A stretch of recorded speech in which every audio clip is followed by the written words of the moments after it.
என்னத்த கந்த துணி எடுத்து கட்டினாலா சித்தாங்கு துண்டு துணி எடுத்து உடுத்தினாலா சித்தாங்கு கஞ்சுளி கப்பற கை கபாலம்மா மலையனூர புங்கவனத்தா காட்டு கூச்சல் போட்டா வேடம்மா தந்தானத்தா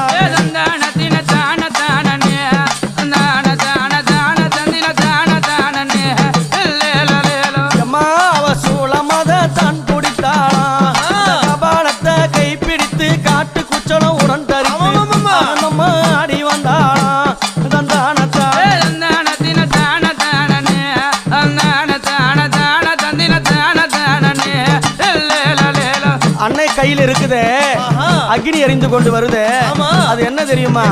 என்னது? 5 கண்டர்கள் சிரத்தை அறுத்து கபாலத்தை உண்டு செய்து அந்த பிரம்ம கபாலத்தை எங்க அம்மா கையில வச்சுன்னு இருக்கிறாளே அந்த கபாலத்தை பாரு 5 தலைகள் இருக்கும்.